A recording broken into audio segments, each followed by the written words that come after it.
Assalamualaikum friends, welcome to my YouTube channel. If you are new in my channel, please subscribe and press the bell icon so you'll never miss my next videos. And বন্ধুরা যারা already আপনারা subscribe করে ফেলেছেন তাদেরকে অনেক অনেক ধন্যবাদ। তো বন্ধুরা আজকে আমি একটা ছোট্ট প্রোডাক্ট নিয়ে আপনাদের সামনে কথা বলবো আর প্রোডাক্টটি হলো লিকুইড মলির রেডিয়েটর স্টপ-লিক। তো এই প্রোডাক্ট কি কাজ করবে আসলে? এই প্রোডাক্টটা আসলে কাজ করবে হলো যে আমাদের রেডিয়েটরে যদি কোনো কারণে যে হেয়ার লাইন ক্র্যাক যেটাকে আমরা বলি চুলের মতো ফাড়া বা লিক সেটা বন্ধ করবে, অথবা যদি কুলিং সিস্টেমের কোথাও ছোটোখাটো লিক থাকে সেটা বন্ধ করে দিবে। অনেক সময় কি হয় যে আমাদের গাড়িতে কুলিং সিস্টেমে ছোটোখাটো লিক থাকলে যেটা আসলে চোখে ধরা পড়ে না, সেটা হয়তো আমরা রিজার্ভিয়ারে যখন ম্যাক্সিমাম পানি দিই ওটা আস্তে আস্তে যখন মিনিমাম হয় তখন হয়তো বুঝি যে কোথাও লিক আছে, কিন্তু লিকটা আসলে দেখা যাচ্ছে না। তো সেই ধরনের লিকগুলো এটা আসলে অটোমেটিক বন্ধ করে দিবে, যা এটার ইনস্ট্রাকশনে বলা আছে।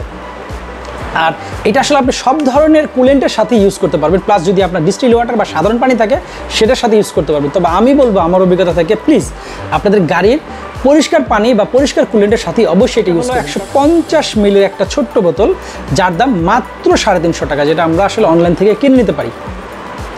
আপনাকে লিকুইড মলি কিনতে হবে তা না, আমি এটা বিভিন্ন ব্র্যান্ড আছে স্টপ-লিক, তবে আমি যেহেতু এটা পেয়েছি আমি এটা ইউজ করবো আমার গাড়িতে, দেখবো যে আসলে কাজ করে। একটা কথা সেটা হলো রেডিয়েটর স্টপ-লিকটা আপনি সর্বোচ্চ 7 লিটার কুলেন্টের সাথে ইউজ করতে পারবেন, কারণ এটা প্যাক হলো 150 মিলির। আর আরেকটা জিনিস, এটা কিন্তু মেড ইন জার্মানি। আমরা জানি লিকুইড মলি আসলে জার্মানি একটি প্রোডাক্ট, এটা নিয়ে বলার আর কিছুই নাই। তবে আপনারা যারা বাস বা ট্রাকে যাদের বেশি পানি লাগে আসলে সেই ক্ষেত্রে আপনাদের অবশ্যই 2টো কৌটা লাগতে পারে, এরকম আপনারা হয়তো দেখুন 2টো কৌটা নিয়ে কিনে নিতে পারেন। তো আমি 2টো কৌটা কিনেছি, আমার যদি টয়টা গাড়ি আমার আসলে একটাই এনাফ, কিন্তু আমি একটা আসলে কিনেছি এক্সট্রা, যেটা আমি স্পেয়ার হিসেবে রেখে দেবো। ভবিষ্যতে যদি দেখবো যে আসলে এটা লিক আদৌ বন্ধ হয় কিনা, বন্ধ হলে ফাইন, না হলে আমি আরেকটা ইউজ করবো। আর যদি একটা বন্ধ হয়ে যায় তাহলে আমি এটাকে রেখে দেবো, ভবিষ্যতে যদি কোনো কারণে লিক হয় তাহলে অবশ্যই আমি ইউজ করবো। তো বন্ধুরা চলুন আমার গাড়িতে আমি আগে লিকটা দেখি কোথায় দিয়ে লিক হলো, আপনাদেরকে ভিডিওতে দেখিয়ে দিই, এবং এটা কীভাবে ইউজ করতে হবে আমার গাড়িতে প্র্যাকটিক্যালি দেখিয়ে দিই, এবং তারপরে ইউজ করার পর দেখবো যে আদৌ লিকটা বন্ধ হয় কিনা। যে আসলে আমার গাড়ি লিকটা ধরা পড়ে না এই জন্যই যে এটা নর্মাল আইডেল অবস্থায় লিকটা চোখে পড়ে না, কিন্তু যখন ইঞ্জিনটা একটু হাই স্পিডে যায়, একটু হাই আরপিএমে যায়, তখন লিকটা করে। আর লিকটা করার সাথে সাথে কী হয়, যেহেতু রেডিয়েটর গরম, ওই পানিটা পড়ার সাথে সাথে শুকিয়ে যায়, ফলে বোঝা যায় না কোথা দিয়ে লিক করছে। কিন্তু যেহেতু আমার রিজার্ভিয়ারটা ম্যাক্সিমাম থেকে আস্তে আস্তে মিনিমামে চলে যাচ্ছিলো, তো আমি বারবার টপ আপ করতেছিলাম। আমি আসলে একদিন ভালোভাবে চেক করে দেখলাম যে আসলে আমার রেডিয়েটর লিক। তখনই আমি খুঁজতেছিলাম যে রেডিয়েটরটা রিপেয়ার করার জন্য কী করা যায়। আইদার এটাকে রিপেয়ার শপে নিয়ে যেতে হবে, সেটা আসলে বিশাল একটা সময় সাপেক্ষ, এবং মিস্ত্রি এটা খুলবে লাগে হয়তো বলতে পারে আপনার রেডিয়েটর পুরোটাই বাতিল, আপনাকে নতুন রেডিয়েটর কিনতে হবে। তো আমি আসলে রেডিয়েটর চেঞ্জ করার আগে বা মিস্ত্রির কাছে নেওয়ার আগে একটা ট্রাই করবো যে এই প্রোডাক্টে আদৌ কাজ করে কিনা। তো বন্ধুরা প্রথমে আমাদেরকে রেডিয়েটরের প্রেশার ক্যাপটা খুলে নিতে হবে এবং এখান থেকে কিছু কুলেন্ট কমিয়ে নিব। তো আমার হাতে যে সিরিঞ্জটা আছে সেটা হলো আসলে 60 মিলির একটা সিরিঞ্জ। তো আমরা এটা দিয়ে প্রায় 2 বা 2.25 সিরিঞ্জের মতো কুলেন্ট সরিয়ে নিলে হয়ে যাবে, কারণ আমাদের লিকুইডটা আসলে 150 মিলি। আর আমার যেহেতু এই গাড়িগুলো সাধারণত 5 লিটারের মতো পানি লাগে, সুতরাং আমার পুরোটা লাগবে না, হয়তো একটু রেখে দেবো। তো চলুন আগে আমরা পানিটা সরিয়ে নিই।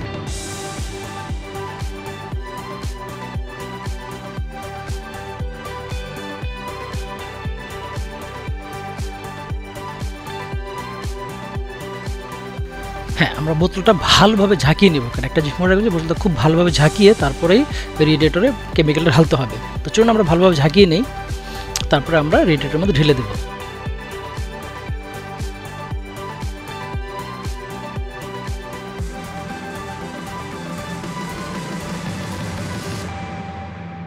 ঢেলে দেওয়ার আগে ফাইনালি যতটা সম্ভব ভালোভাবে ঝাঁকিয়ে নিন।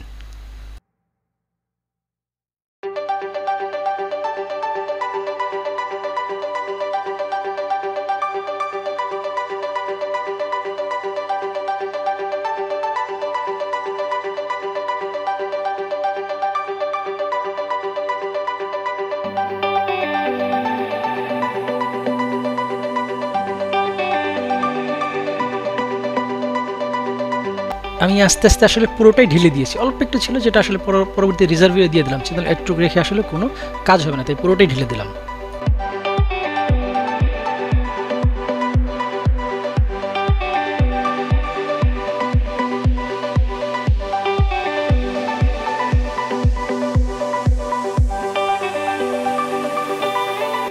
চলুন এবার রেডিয়েটর ক্যাপটা ভালোভাবে লাগিয়ে নিই, পাশাপাশি আমরা রিজার্ভারে যেই পাইপটা খুলেছিলাম সেটাও ভালোভাবে লাগিয়ে নিব। কোম্পানির ইনস্ট্রাকশন অনুযায়ী আমাদের লিকুইডটা ঢেলে দেওয়ার পরে গাড়িটাকে স্টার্ট দিয়ে 10 মিনিট ড্রাইভ করতে হবে।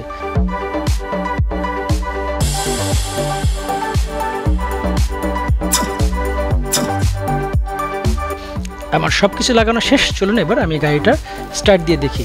তবে বন্ধুরা বলে রাখি, আমি আসলে গাড়িটা স্টার্ট দিব কিন্তু ড্রাইভ করব না। আমি 10 মিনিটের জায়গায় 20 থেকে 25 মিনিট আসলে গাড়িটাকে আইডিয়ালি রেখে দেবো এবং একটা নির্দিষ্ট টেম্পারেচার ওঠার পরে আমি পুনরায় চেক করে দেখবো যে আসলে আমার গাড়িটার লিকটা বন্ধ হয়েছে কিনা। কিন্তু বন্ধুরা আপনারা চাইলে আপনাদের সুযোগ থাকলে আপনি অবশ্যই গাড়িটা চালিয়ে নেবেন।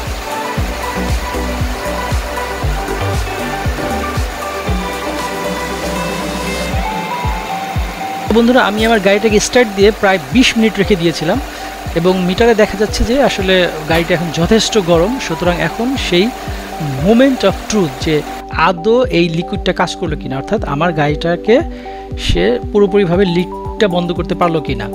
তো চলুন একটু দেখে নেই, একটু ক্লোজ শট দিয়ে তারপর আমরা একটু পিক আপ দিয়ে দেখবো যে আগে যে পিক আপ দেওয়ার পর যে পানিটা বের হয়েছিল এখন সেই পানিটা বের হয় কিনা।